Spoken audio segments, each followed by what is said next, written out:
murakoze cyane kugira ngo tugiye gukora ikiganiro nk'iki ngiki tubanza kwivuga amazina yacu. Njye nitwavuga Imana Clement, nkaba ndi umuvuzi ukoresha ibimera nkagerageza kuvura indwara zananiranye ariko bifashijwemo n'Imana Data wa twese, kuko Imana imaze kuturema dushyize kuri iyi si ibona ko hazabaho ibigeragezo n'ibibazo ku bw'indwara, inzara, ibyorezo, ishyira bigomba kuzahura umuntu uwo ari we wese.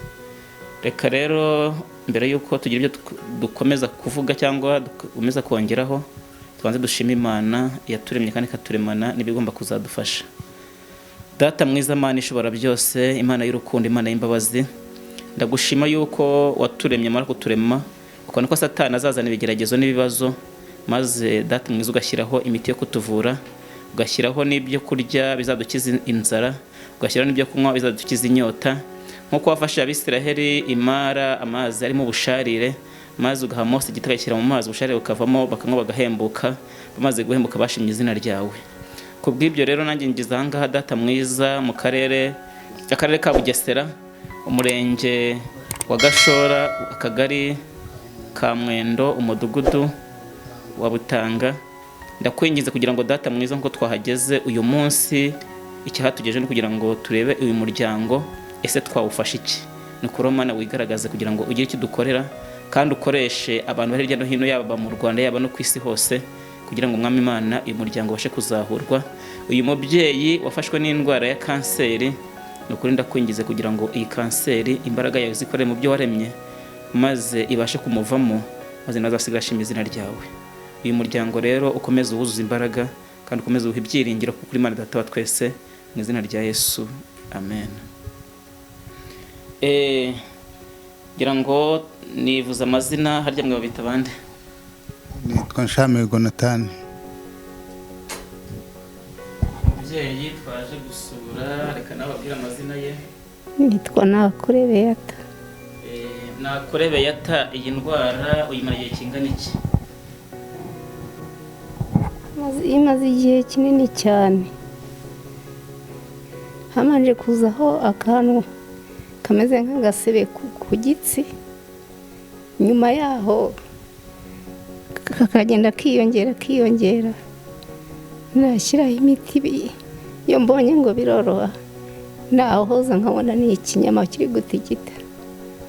Ubwo mu kwa cyenda njya kwivuza i Butaro, bancisha mu cyuma, bampa randevu, nsubira mu rugo. Nsubiyeyo barambwira ngo mfite kanseri. Muganga amubwiye, ese uzagaca ryarakaguru ngo bazamanze bagusengere, nawe usenge n'umuryango wawe ugusengere, ninshaka kugaca nzabitekerezaho. Buri gihe tugahura tukamubwira, ese kutankorera?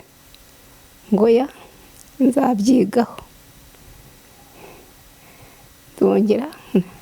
Ndongera njya mu rugo, nsubirayo, bancisha mu cyuma, basanga afite kanseri, no ku bihaha hari akantu ngo k'akabyimba gato gahari. Njya i Kanombe, mvuye Butaro amatarasiferi, njya i Kanombe. Ngeze i Kanombe abaganga baho barambwira ngo ntabwo bayivura, yarandenze, nze njye mu rugo nipfukishe gusa, ngo Imana izabikora. Kanseri yakurenze niyo ku kaguru cyangwa naho ku bihaha? Na ku kaguru hariya hepfo, na hariya munege hahoraga haza urubyimba, mbere haje urubyimba ruza guturika, kikajya kivamo amazi n'ibintu by'umukara. Ubwo nyuma yaho kiza kumera nk'igihotsi. Ubwo nyuma yaho kirongera, harakize, mvuga ngo nta kibazo, mbona noneho harongeye harabyimbye, noneho kivuyeyo kimera nk'ikintu cy'ikibuye. Ubwo ndakomeza kizameneka, kimenetse sanga hakajya havamo ibintu by'umukara tsiriri bimeze nka godora. Murakoze cyane nk'uko mubyumva abazakurikira iyi video cyangwa se abayikurikiye, uyu mubyeyi arasumije kandi araremerewe, umubiri we ahantu hose nta hazima. Indwara nyinshi za kanseri abaganga ntarayibonera igisubizo, kuko bajije umuganga wari wese ngo kanseri iterwa n'iki ntabwo yayigusubiza, ntabwo yaguha igisubizo. Njye ubwanjye maze icyumweru mukurikirana, kiri icyumweru cya kabiri dutangiye, ngira ngo kumusuzuma naje gusanga ibyamuteye kanseri ari uguhumanywa. Iyi kanseri ikaba ifite amahane maremare rwose, kuko umubiri wose araribwa. Uko kuribwa rero akeneye ubufasha bwa mbere ni ubwo kumuvura.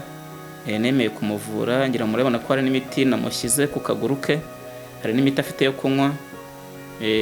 Muri iyo miti rero hari indi miti ikenewe ya kanseri bwite, nubwo ngerageza gukamuramo iyo kanseri, ariko iyo umuntu yazahaye gutya kubera igihe aba amaze, ni ukuvuga ngo hari imiti iba igomba gusana imitsi iba yarangiritse, inyama ziba zarangiritse, ariko dushima Imana ko iyi kanseri itaragera ku magufa.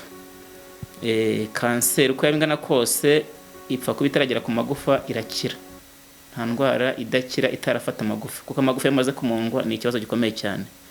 Ariko kubw'ububasha Imana idufiteho, yampaye ubumenyi, impa n'ubushobozi bwo kugira ngo ngerageze uburyo ki navura abantu. Ariyo mpamvu nanjye nemeye kuba namuvura, kuko nasanze indwara afite hari icyayiteye. Icyo cyayiteye harimo uburozi bwinshi cyane mu mubiri we. Ubu burozi rero nabashe kubanza kubukankamuramo, kubukuramo, kugira ngo atangire indi miti ya kanseri. Iyi miti dukoresha iva muri Aziya. Hari umuti bita Miracell. Uwo muti rero burimo udupesi 20 duhuye n'iminsi 20, kuko awunywa mu gitondo kare kare nta kindi kintu arafata. Uwo muti ni ubasha gusana selile z'umubiri ziba zarangiritse. Izo selile z'umubiri rero harimo imitsi, harimo inyama, harimo amatembabuzi, harimo n'amaraso. Uwo muti rero ni wo ubasha kugira gute kongera gusana aho hose hagiye hangirika, umubiri kongera ukaba umubiri. Ngira ngo bimwe murabibona umubiri nubwo bitagaragara neza, kameramani araza kumushyiramo neza, murebe indwara y'ukuntu imeze. Ni indwara imurya cyane, ntasinzira, ntabona ibitotsi, ntagira ibyanywa, ntagira ibyarya, mbese nawe ubwe yarihebye. Akeneye rero ubutabazi. Ku bantu bareba iki kiganiro bagerageze rwose dutabare uyu mushiki wacu, dutabare uyu mubyeyi, kuko n'umugabo we aravuga ati igihe ndwaje ni kirekire cyane, ubushobozi bumaze kunkamukamo. Ngira ngo ahari nawe yagira icyo atubwira uko abyumva, kugira ngo uyu mufasha we abashe kuba yazahurwa, abashe kuba yabona imiti, agasubirana ubuzima buzima. Murakoze. Uyu murwayi wanjye ararembye, araribwa, ntabasha kujya hanze. Kujya hanze ni ukumuterura, ariko Imana imufashije akoroherwa, nayishima cyane.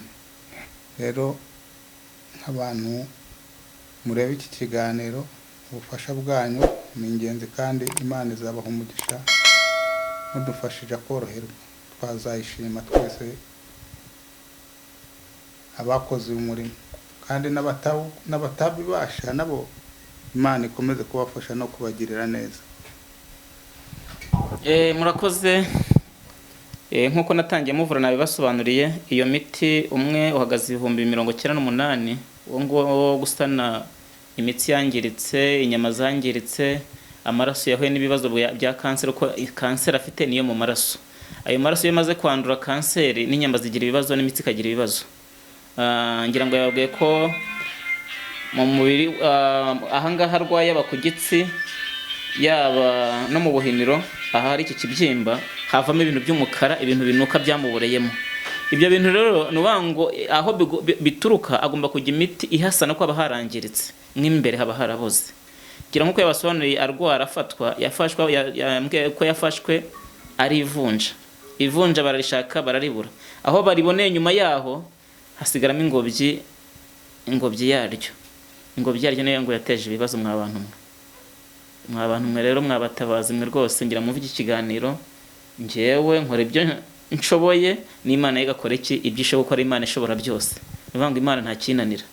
Uwo muti rero nkuko nabibasobanurira 1998, ndebye uko ameze aratonekara umubiri wose, nta hazima na hamwe afite. Hakeneye byibuza amapaki 10, aho hanye n'ibihumbi 980. Ngira ngo indi miti nkoresha ni imiti y'ibyaremwe Imana yashyize kuri ubutaka, ntabwo tujya tuyishyuza.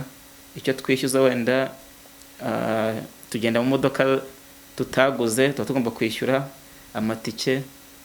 Ngira ngo ibindi byose Imana izabidufasha kugira ngo bigende neza kuri gahunda. Ngira ngo hari ukuri iki kiganiro wese, hari uwakenera kuba yakenera nimero yaba yivugishije uyu murwayi, atagira ngo ni imitwe abantu baba batetse b'iki gihe bateka imitwe, ariko abantu mwe bararembye kandi barasumbirijwe. Uyu mubyeyi yababwira nimero ye kugira ngo n'uwagira icyo amufasha, yaba no kurya ni ikibazo, no kubona icyangwa ni ikibazo, kandi iyo umuntu anywa imiti cyane cyane nk'iyi ngiyi imuvanamo uburozi kugira ngo kanseri ibone kuvamo nayo, iyi miti abakeneye kugira ngo arye ibiryo by'intungamubiri bifite icyo bita intungamubiri n'inyubakamubiri. Bivuga ngo rero mugerageze mudufashe rwose, abatuye muri uru Rwanda, abatuye hirya no hino muri Aziya, muri Amerika, i Burayi, ngira ngo nta inkuru itabasha kugera, kandi nta bufasha buba bukeya. Utabasha gukora ku butunzi akore ku isengesho, udakora ku isengesho yanamuvugisha. Ngira ngo ibintu byose byaroroshye. Ngira ngo yabaha nimero ye kugira ngo mutagira ngo njyewe uri kwisabira mwa bantu. 078 29 4 7 855 078 29 4 7 855. Ngira ngo nomero mwayibonye, mwayumvise.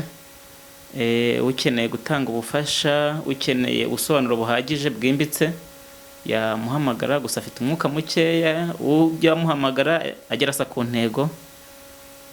Wakwifuza kugera aho umurwayi ari, ngira ngo mu kiganiro dutangira twavuze umurenge, tuvuga akagari, tuvuga n'umudugudu, kandi nomero ye yabonetse, umurwayi aba yabonetse. Ngira ngo rero yaba wakenera kuba yamugeraho aciye kuri izo kontakite, cyangwa wamukenera kumusura anyuzeho nanjye ubwanjye, ngira ngo birumvikana kandi byose biruzuzanya. Reka rero nkuko hari icyo yari yogeye kuvugaho uburyo ki ajya gufatwa kibyimba afite inyuma, agiye guhindukira kibereke neza kugira ngo kigaragare, kuko uburwayi ntabwo uri kugaragara neza nkuko wenda tubishaka. Aha ku gitsi mubona haje umwate uza kujyamo ivunja ndihanduye rimenekeramo imijyi y'umukara, shyiraho icyomoro, nkomeza ngo ahantu hazakira. Ahantu uko umwaka uvaho hagenda hiyongera, ngeze aho najya ngenda isazi zigatuma ku gitsi ahari iki gisebe. Ngeze aho mbona ntazakira, njya kwa muganga mu Ruhengeri. Ngezeyo bampa randevu, barahakeba. Bahakebye ari ku Cyumweru. Kuwa Kane iki kintu kiri ku gitsi cyahise kitera gisubira inyuma. Bakebye ku gitsi bajyana inyama ngo mu mahanga, ngo kuyicisha mu cyuma ngo barebe ko ari kanseri. Ubwo subiyeyo rero ubwa kabiri, barambwira ngo barampaye randevu, ngiyeyo barambwira ngo ni kanseri, bancishije mu cyuma. ubwo mbayeho nkajya njya kwipfukisha. ariko bakimara gukata iyo nyama bayijyana hanze nibwo hatangiye kwiyongera. Hahise hitehera kijya inyuma kirafufubuka. Uko bucya nasubira kwipfukisha kigenda cyiyongera noneho rugezeho ruba umugunguzi ruzamo n'ibintu bimeze nk'ibituri. Ubwo bahapfukura hakava amaraso menshi cyane. Uko ngiye kwipfukisha bahapfukura hakava amaraso menshi cyane. Ubwo ngeze aho muganga ndamubwira nese ubwo uzankorera ryari? Oya ntabwo nagukorera. Ariko yarabanje arambwira ngo naca n'akaguru agacira ruguru y'ivi. Ubwo arambwira ngo bene wanyu bagusengere n'abanyamasengesho ngo nawe usenge nanjye ngiye kubyigaho. Najya kwipfukisha rimwe na rimwe hari umuntu wamubwiraga ati ese ko umuntu wanjye utamukorera, ati ibyo bintu ntukabimbaze. Akimara gukata inyama se kumbwe ko byatangiye igenda byiyongera habyimba bayikase hari akantu k'akazeru gato nahoza nahashize nkatore nk'imiti batishyiraho hazakira. Nahoza nkabona n'ikinyama kiri gutigita. Ubwo ngeze ngiye butaro rero bahakase no cyahise kijugunya kijya inyuma. Urumva ko naho hari uburangare bw'abaganga rero. Ubwo noneho ndongera nza mu rugo mbona n'ubundi birakomeje subirayo njya guca mu cyuma barambwira ngo kanseri yarandenze ngo no kubihaha hari akantu k'akabyimba gato gahari. Ubwo ibutaro wa Matasiferi njya Kanombe. Ngiye Kanombe bakajya bambaza uko bimeze nyine nkareba impapuro bagiye bandikaho. Barambwira ati wapi ntabwo twakuvura iyi ndwara yawe yarakurenze. Murakoze ngira ngo inkuru yose murayumvise n'ikiganiro cyose nakureba yata ababwira urugendo yagize kuri ubu burwayi bwe ngira ngo agiye kubona umwaka kuko yafashwe ari mu kwa 9 niba ntibeshye bakase inyama uburwayi burakura aho kugenda aho kugira ngo bukire aho kugira ngo usubire inyuma bwakomeje gukura buratumbagira. Ubwo rero nanjye aho mperewe amakuru uburyo kinabasha kumufasha muri iki cyumweru gitambutse hari ibyo twagezeho muri iki cyumweru tugiye gutangira nkeneye nanjye ubufasha bwo gufasha Beata nakure kugira ngo abashe kugira amagara mazima. Uzagira uruhare rwose Imana izamwongera hazakura kandi umuntu wese ufite umutima utabara nagerageza atabare uyu Beata kugira ngo nawe abashe kuva ku iki gisasiro agiye kumaraho umwaka kuko umubiri uramurya ntabasha kurya ntabasha kugira ibyanywa. Akenshi agiye tegese ndabirya ndabinywa njye kwituma gute njye kwihagarika gute. Nuvuga ngo umutware agiye bagiye gushakisha buryo ki n'abana bari burye nawe adahari biragoranye cyane kubw'ibyo rero umuntu wese wumva iki kiganiro nagerageze ufite umutima utabara kandi ndabizi Imana yaduhaye umutima wo gutabarana nk'abanyarwanda nk'abantu bari kuri iyi si ntabwo ari abanyarwanda gusa ahubwo tutabarane kugira ngo Imana ibashe kuduha umugisha mu mitungo yaduhaye. Nk'uko rero nabyemeje nihaye kumuvura byibuza mu gihe cy'amezi 2. Iki cyumweru ni icya 2 rero mugerageze mu nteringa mu bitugu mugerageze mu mfashe dufatikanye kugira ngo uyu mubyeyi nabasha kuva ku iki gisasiro tuzashimire hamwe Imana Data wa twese. Ngira ngo abumva ikiganiro benshi bafite amagroupe babamo bafite za WhatsApp bafite imbuga nkoranyambaga tugerageze gukwirakwiza ikiganiro hirya no hino kugira ngo dutabare uyu mubyeyi maze Imana izaduhe umugisha mu izina rya Yesu.